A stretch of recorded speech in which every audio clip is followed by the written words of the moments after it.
mother can't be with you anymore.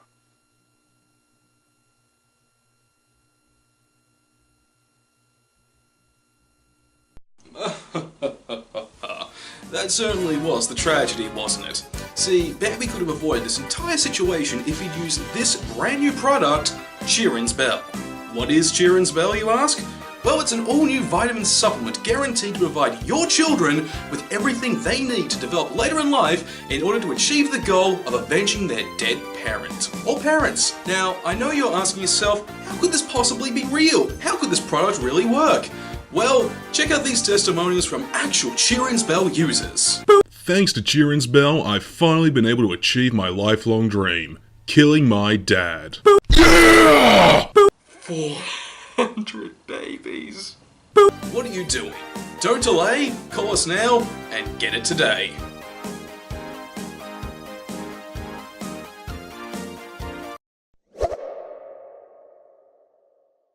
Well, this was quite the shocker. If you did not see this growing up, I do not blame you because there's a good chance this would have emotionally scarred you as a kid.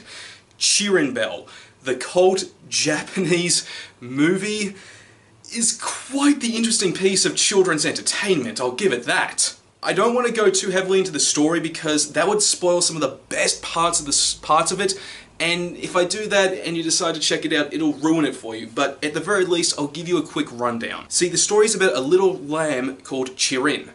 Now, Chirin lives a very happy and idyllic life on a farm with his mother, but one night, the wolf in the mountains comes down and tries to eat Chirin.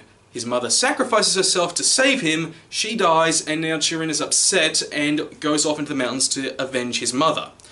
Now, from there, the story actually explores some very heavy and nuanced themes in a way that, well, both kids and adults can appreciate. It goes into such themes as revenge, social apathy, learning that the world is not always going to be kind, and, well, non-conformity as well, if you really dig into it. And it's actually surprising to see something aimed at kids actually explore these themes. And, as I already said, do it in a way that is nuanced and intelligent. If also a little sad, because the story is basically Bambi's mum's death scene, except in reverse, with everything happy at the beginning, everything sad at the end, stretched out into an hour-long film. Now, outside the story, the animation is fantastic. I'll admit, though, there are some little flaws here and there, but they're very small, and pointing that would just be nitpicks at this point. Everything in regards to animation outside of these little flaws is very fluid, believable, and brings a lot of personality and charm to the production. But as for some real problems the movie has, it would have to be the aspect ratio. I don't know why, but all the versions I could get my hands on were locked in at a VHS setup, so that meant a lot of the movie was actually cropped out of the screen, which was just annoying. And I also watched the English language version, not the original Japanese version. And it was actually surprising to see that the English voice acting was shockingly good. They actually suited the roles, and the actors gave decent performances. But I have seen some glimpses of the Japanese version, and there's no denying it is better, but at the very least, the English dubbed version isn't necessarily bad. When it's all said and done, Chirin Bell is an interesting piece of media.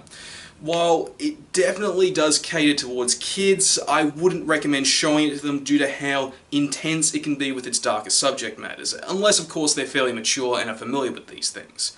But if you're a fan of anime, animation, or just obscure media in general, you really should look into this. Trust me, you will enjoy it, and you will love how emotionally devastating the finale can be.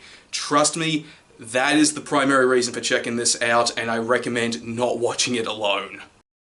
Well, it's slippin' sweet to get this done and dusted. Hope you guys enjoyed the video, and if you really like it, then don't forget to also like, favorite, and maybe subscribe. As for what's next, it's going to be a review of The Shape of Water by Guillermo del Toro, and for game reviews, I'm looking at Final Fantasy 15 on PC. I got all that and more coming up, so, like usual, stick around.